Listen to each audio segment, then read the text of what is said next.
عمومی طور پہ ہم کسی سے محبت اس لیے کرتے ہیں کہ اس کا ہمارے کندھوں پر کوئی احسان ہوتا ہے تو ہم اس کے بدلے میں اس سے پیار کرتے ہیں۔ ٹھٹھرتے موسم میں جب بدن سردی سے کپ کپا رہا ہو اور کوئی بندہ دودھ کا گرم گلاس پیش کر دے، چائے کی پیالی پیش کر دے، تو ساری زندگی اس کا احسان نسلی شخص کو نہیں بھولتا۔ تو کسی کا احسان جو آپ کے کندھوں پر ہو، آپ اس کے احسان کے بوجھ تلے دبے رہتے ہیں۔ یار اگر کسی سے اس لیے پیار کیا جاتا ہے کہ اس کا آپ کے ذمے کوئی احسان ہے، تو مجھے بتاؤ کائنات میں اتنے احسان کسی کے ہو سکتے ہیں جتنے آمنہ کے لال کے احسانات ہیں؟ ہم حضور کے احسانات کے بوجھ تلے دبے ہوئے ہیں۔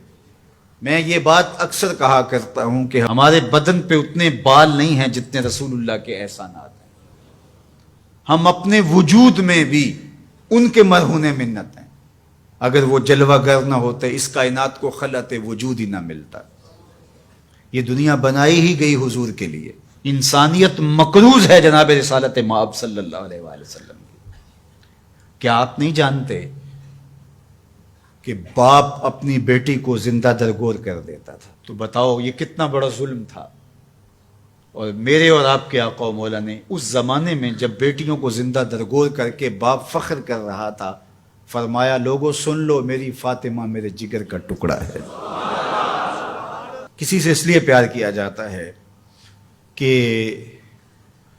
وہ صاحب کمال ہے۔ مشاہیر سے لوگ اسی لیے پیار کرتے ہیں، بڑے بڑے سائنسدانوں سے، بڑے بڑے ہیروز سے، قائدین سے، اہل علم سے لوگ اس لیے پیار کرتے ہیں کہ وہ صاحب کمال ہیں۔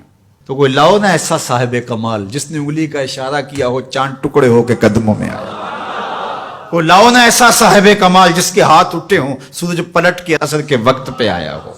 کوئی لاؤ نا ایسا صاحب کمال جس نے اشارہ کیا ہو درخت قدموں میں آ کے سجدہ ریز ہو گئے ہوں۔ کوئی لاؤ نا ایسا صاحب کمال جس نے اشارہ کیا ہو کھجوریں پکی ہوئی قدموں میں آ کے گری ہوں۔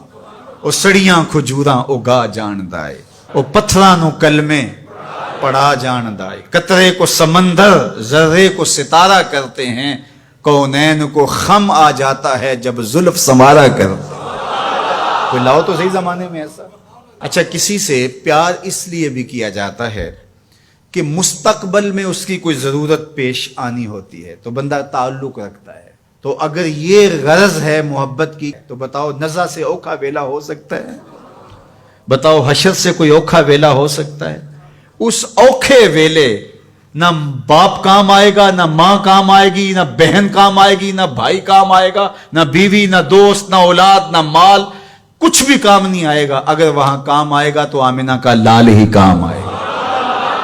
تو پھر آؤ نہ ان سے محبت کا رشتہ جوڑتے ہیں۔ کسی سے اس لیے پیار کیا جاتا ہے کہ وہ سونا بہت ہے۔ اچھا یہی معیار ہے اگر کسی سے محبت کا، اور یہی سب سے بڑا داعیہ ہے محبت کا، تو آؤ پھر اس سے پیار کریں۔ مکھ چند بدر شاہ شانی ہے، متھے چمک دی لاٹ نورانی، کالی زلف تے اکھ مستانی ہے، مخمور رکھی ہن مد بھریاں۔ سبحان اللہ ما اجمل کا، ما احسن کا، ما اکمل کا، کتے مہر علی کتے تیری۔ اللہ اکبر۔ آؤ پھر ان سے پیار کیجئے۔ اور محبت کا ایک تقاضا یہ بھی بیان کیا گیا، حب کا شیء اکثر ذکرہ، بندہ جس سے محبت کرتا ہے کثرت سے اس کا ذکر کرتا ہے۔ کوئی بہانہ تلاش کر لیتا ہے، کوئی راہ تلاش کر لیتا ہے، کوئی سلیقہ کوئی طریقہ ڈھونڈ لیتا ہے ذکر کا۔ جو کسے دا عاشق ہوئے گل اسے دی کردہ، میاں صاحب کا لہجہ دیکھیے، جو کسے دا عاشق ہوئے گل اسے دی، سو مکر بہانے کر کے مرنے ہو دے مرتا۔ تو جس سے محبت ہوتی ہے تو بندہ پھر اسی کی بات چھیڑتا ہے، اسی کا تذکرہ چھیڑتا ہے۔ کثرت ذکر قرار جاں کا سبب اور ذریعہ ہے، اور تسکین کا سبب اور ذریعہ ہے۔ محبت کا ایک تقاضا محبوب کی اطاعت اور فرما برداری ہے۔ جس سے بندہ پیار کرتا ہے اس کی بات بھی مانتا ہے، اس کے انداز کو اختیار کرتا ہے، اس کے طرز زندگی کو اپنے زندگی میں اتارنے کی کوشش کرتا ہے۔ وہ کیسی محبت ہے کہ محبت ہو اور محبوب کی مخالفت ہو رہی ہو۔ میں اور آپ غور کریں ہمارا کیا کیا حضور کو پسند نہیں۔ سر کی چوٹی سے لے کے پاؤں تک اپنے آپ پر غور کریں.